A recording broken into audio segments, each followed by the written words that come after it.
अस्सलाम वालेकुम व्यूअर्स, उम्मीद है आप सब खैरियत से होंगे।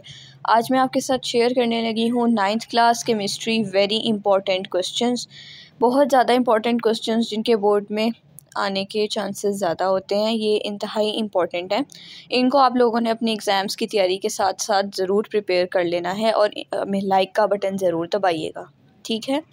इन MCQs को प्रिपेयर करने से आप एक अच्छा स्कोर कर पाएंगे।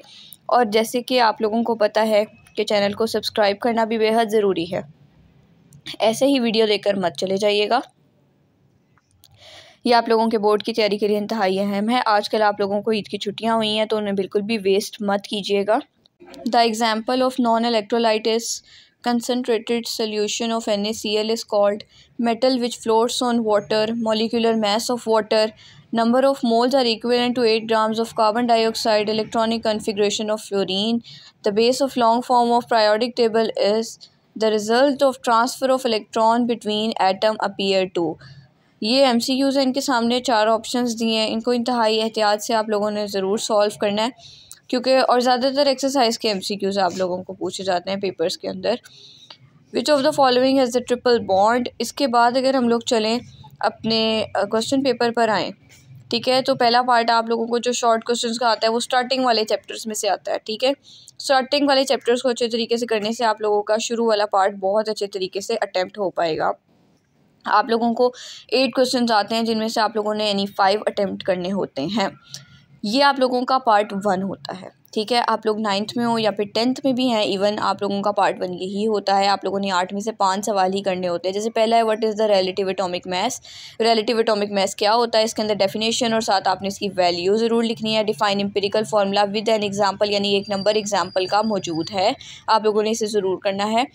नेक्स्ट क्वेश्चन है right the names of the 2 isotopes of hydrogen with their symbols. तो आप लोगों ने इनमें इनके प्रोटॉन नंबर भी लिखने हैं, इनके सिंबल्स भी साथ ज़रूर मेंशन करने हैं। For what purpose uranium 235 is used. Uranium 235 किस लिए यूज़ होता है, ये आप लोगों ने लिखना है। Define electronegativity. डिफाइन इलेक्ट्रोनेगेटिविटी में आप लोगों ने डेफिनेशन के साथ एग्जांपल ज़रूर लिखनी है।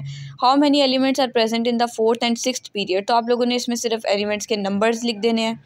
और why the size of atom increases from top to bottom in a group.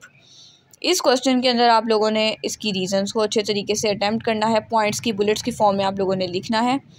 Define Mendeleev's periodic law. Mendeleev's का अपने प्रायोडिक लॉ इसके अंदर ज़रूर अच्छे तरीके से लिख देना है और साथ आप लोगों ने कुछ स्टेटमेंट्स वगैरह इसके अंदर ऐड कर देनी है कि कितने एलिमेंट्स इसमें उस टाइम थे या ये किसने प्रपोज किया था और कब प्रपोज किया था, ये आप लोगों ने ज़रूर मेंशन कर देना है। नेक्स्ट पार्ट के अंदर भी आप लोगों को 8 सवाल दिए जाते हैं। 8 में से आप लोगों ने 5 ज़रूर करने होते हैं, ठीक है। ये नेक्स्ट वाले चैप्टर्स में से आते हैं। इसमें है the octet and duplet rule with an example. Define intermolecular forces. Difference between the polar and non polar covalent compounds. तो डिफरेंस का वाला सवाल आप लोगों ने हर बार हमेशा लाइन लगाकर सेंटर में करना है। सेंटर में अगर लाइन नहीं लगाएंगे तो आप लोगों का क्वेश्चन गलत कंसिडर होगा। Define standard atmospheric pressure and explain with an example. जिस क्वेश्चन में मेंशन किया जाए कि एग्जांपल लिखनी है उसमें 1 मार्क्स ज़रूर होता है एग्जांपल का। जिनमें नाम मेंशन किया जाए उसमें आप लोगों को वो एडिशनल लिखनी होती है। What do you mean by Pascal law and how many Pascals are equal to 1 ATM। ये क्वेश्चन आप लोगों ने ज़रूर अटैम्प्ट करना है। ये बहुत इंपॉर्टेंट है, काफ़ी टाइम्स ये पास पेपर्स में भी आया हुआ है। Difference between crystalline and amorphous solid. इस क्वेश्चन को भी आप लोगों ने सेंटर में लाइन लगाकर लिखना है विथ 2 एग्जांपल्स। आपने एक क्वेश्चन के अंदर एटलीस्ट 2 एग्जांपल्स तो ज़रूर लिखनी है। जैसे क्रिस्टलाइन की आप 2 एग्जांपल्स लिख सकते हैं, अमॉर्फस की लिख सकते हैं। Why is iodine soluble in carbon chloride and not in water. ठीक है, तो कार्बन टेट्राक्लोराइड के अंदर ये क्यों सोल्यूबल होती है और वाटर में क्यों नहीं होती, तो ये आप लोगों ने 2 रीजंस दे देनी है। Define solution, give an example. Solution से क्या मुराद है, इसकी एक मिसाल बयान करें। तो ये आप लोगों ने ये वाला क्वेश्चन भी अटैम्प्ट ज़रूर करना है। ये इंपॉर्टेंट क्वेश्चन है, एग्जांपल ज़रूर लिखिएगा। शुगर सोल्यूशन या सॉल्ट सोल्यूशन आप इसकी एग्जांपल लिख सकते हैं। नेक्स्ट आप लोगों को क्वेश्चन नंबर 3 आता है। ज़्यादातर बच्चों को इसमें मुश्किल होती है, ये लास्ट वाले चैप्टर्स में से होता है, इसे अच्छी तरीके से प्रिपेयर कीजिएगा। Find the oxidation number of nitrogen in nitric acid. Find the oxidation number of hydrogen is +1 and oxygen is -2। What is meant by reducing agents. इसमें भी एग्जांपल ज़रूर लिखनी है। What are electrolytes, write an example. And what is the advantage of galvanising, write any 2 chemical properties of metals. इन्हें आप लोगों ने points की फॉर्म में ज़रूर अटैम्प्ट करना है, ये बहुत ही इंपॉर्टेंट क्वेश्चन है। Write any 2 uses of magnesium. Magnesium के 2 यूजेस लिखने हैं, इस्तेमालात लिखने हैं। Write any 2 uses of golds के 2 यूजेस आप लोगों ने लिख देने हैं। इससे पहले आप लोग 24 कैरेट गोल्ड के बारे में भी थोड़ा सा एक्सप्लेन कर सकते हैं। Why is HF a weak acid? HF क्यों वीक एसिड होता है? क्योंकि ये प्रोटॉन डोनेट नहीं करता, इस वजह से वीक एसिड होता है। तो ये आप लोगों ने रीज़न पॉइंट की फॉर्म में इसकी लिख देनी है। पार्ट 1 हमारा कंप्लीट हो गया। पार्ट 1 के अंदर आपने देखा है कि 15 शॉर्ट क्वेश्चन हमने करने होते हैं जो 30 मार्क्स पर होते हैं। अगर कोई बच्चा ये 30 मार्क्स का ये और 10 मार्क्स MCQ उसमें ले लेता है तो वो 40 मार्क्स के साथ आराम से पास हो सकता है। तो अगर आपकी इस पोर्शन के ऊपर ग्रिप अच्छी होगी तभी आप लोगों को लॉन्ग क्वेश्चन में अच्छे मार्क्स मिलते हैं। साथ ही साथ मैंने आप लोगों को ये बात कहनी थी कि मेरी वीडियो को ज़्यादा से ज़्यादा अपने क्लास के ग्रुप्स में शेयर करें, स्कूल के ग्रुप्स में शेयर करें, अकेडमीज़ के ग्रुप में शेयर करें, क्योंकि इससे आप लोगों को मैं अप टू डेट करती रहूँगी, नए पेपर पैटर्न्स के मुताबिक बताती रहूँगी और आप लोगों को बोर्ड के इंपॉर्टेंट क्वेश्चन और उन्हें सॉल्व करने के तरीके के बारे में भी मैं बताती रहूँगी। पार्ट 2 के अंदर आप लोगों ने कोई से 2 सवालात के जवाब लिखने होते हैं और एक सवाल के 9 नंबर होते हैं। पहला पार्ट 5 नंबर का होता है, दूसरा वाला जो है वो 4 नंबर का होता है। तो define chemical formula, how a chemical formula is written. ये जैसे पहला क्वेश्चन आया जिसमें आप लोगों ने केमिकल फार्मूला के मार्क्स हैं और बाकी के जो मार्क्स होंगे वो केमिकल फार्मूला को लिखने के होंगे। ठीक है, 2 पार्ट है, A B, आप लोगों ने इकट्ठे ही सॉल्व करने होते हैं। आप A किसी एक का और B किसी और का नहीं कर सकते। राइट 4 प्रॉपर्टीज़ ऑफ किनाल रेस, ब्रैकेट में लिखा है प्रोटॉन की आपने कोई भी 4 प्रॉपर्टीज़ लिखनी है तो इससे पहले बेहतर होगा कि आप डायग्राम भी बना दें। एक्सप्लेन 5 प्रॉपर्टीज़ ऑफ मेटल्स की कोई भी 5 प्रॉपर्टीज़ आप लोगों ने लिखनी है। आइदर वो केमिकल भी हो सकती हैं, वो फिजिकल भी हो सकती हैं। Right the experimental verification of boys law में भी बेहतर होगा कि आप लोग थोड़ा सा बॉयल का इंट्रो देकर नीचे डायग्राम अच्छे तरीके से बनाकर उस क्वेश्चन को अटैम्प्ट करें ताकि आप लोगों को मैक्सिमम मार्क्स इस क्वेश्चन के अंदर मिल सकें और एग्जामिनर आपके मार्क्स ना काटे। Define electroplating, explain electroplating of chromium, ये बहुत इंपॉर्टेंट क्वेश्चन है, काफ़ी मरतबा पूछा गया है। Explain solubility solute solvent interaction along with example, इसके साथ जिन सवालों के एग्जाम्पल का बोला जाए उनके साथ एग्जाम्पल ज़रूर लिखते हैं क्योंकि each example carries a marks. उसमें जितनी एग्जाम्पल्स बुक में लिखी होती हैं आपको वो सारी की सारी ही लिखनी होती हैं, क्योंकि अलॉन्ग विद एग्जाम्पल का मतलब ये नहीं कि आपने जस्ट एक एग्जाम्पल लिखना है, आपने सारी की सारी एग्जाम्पल्स को ही बहुत अच्छे तरीके से अटैम्प्ट करना है। नेक्स्ट मैं आप लोगों को बताने लगी हूँ, आपके साथ एक और पेपर शेयर करने लगी हूँ। इसके अंदर भी आप लोगों को 8 में से 5 क्वेश्चन ही करने होते हैं। Difference between atom and ion, atom और आयन में क्या फ़र्क है? तो सिर्फ डेफिनेशन लिख के आप लोगों की जान बिल्कुल नहीं छूटेगी, आप लोगों ने साथ साथ एक एक एग्जाम्पल ज़रूर लिखनी है। एटम में आप लिख सकते हैं हाइड्रोजन एटम, आयन में आप लिख सकते हैं हाइड्रोजन का H+ आयन।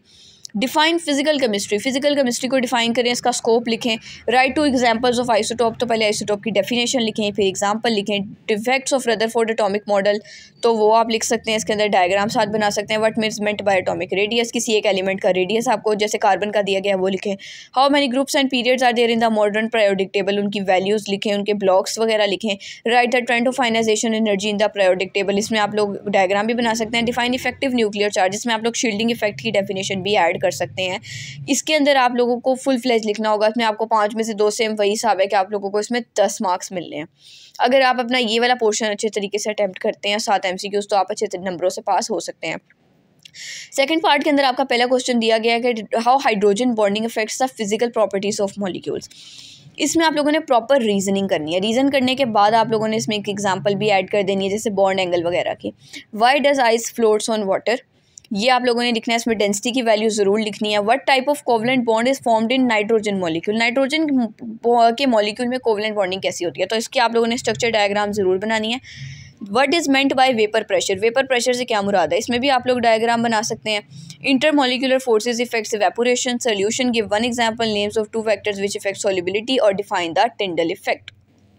टिंडल इफेक्ट में भी आप लोग डायग्राम बना सकते हैं। नेक्स्ट थर्ड पार्ट में आपसे पूछा गया कि how would you define oxidizing agent with an example, classify about NaOH, why is a strong electrolyte, difference between corrosion and rusting.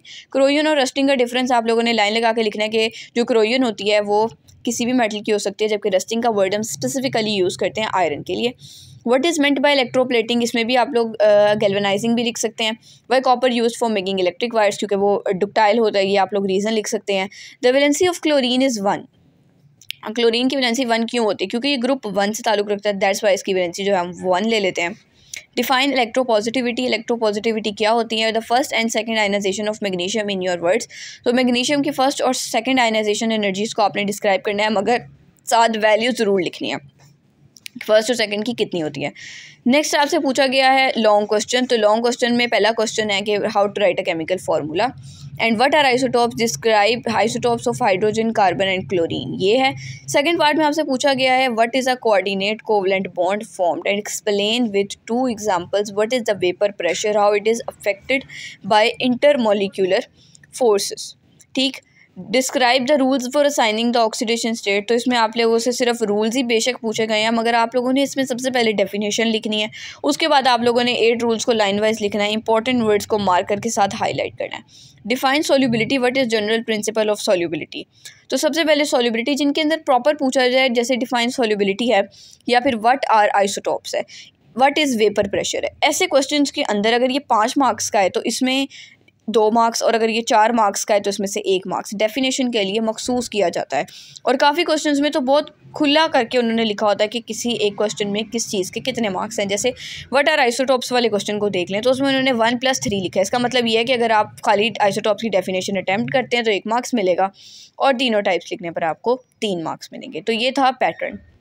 आगे मैं आप लोगों के साथ थोड़ा सा पैटर्न शेयर करने लगी हूँ कि केमिस्ट्री का पेपर एक्चुअली आता कैसे है। तो चैप्टर 1, 2, 3, 1 में से 2 MCQs आते हैं, 2 में से 1 MCQ आता है, 3 में से भी 1 MCQ आता है, 4 और 5 में से भी 1 MCQ आता है, 6 में से भी 2 MCQ आते हैं, 7 और 8 में से भी 2 MCQs आते हैं। ये पैटर्न बताने का मकसद क्या होता है, ये बिल्कुल भी कंफर्म नहीं होता कि ये है ऐसा होगा नहीं होगा, ये अल्लाह ताला बेहतर जानते हैं, ये बोर्ड वाले बेहतर जानते हैं। These are just random guesses के आपका पेपर पैटर्न कैसा होगा, लेकिन इससे ये होता है कि ये थोड़े से मुशाहिदे की बेस पर हमने बनाए हुए होते हैं कि भाई पहले पेपर ऐसा इस स्कीम से आया हुआ था या फिर इस तरीके से। ठीक है, नो डाउट इस तरह की बात नहीं करनी चाहिए, बट इससे ये होता है कि बच्चे को पेपर की तैयारी करने में आसानी हो जाती है।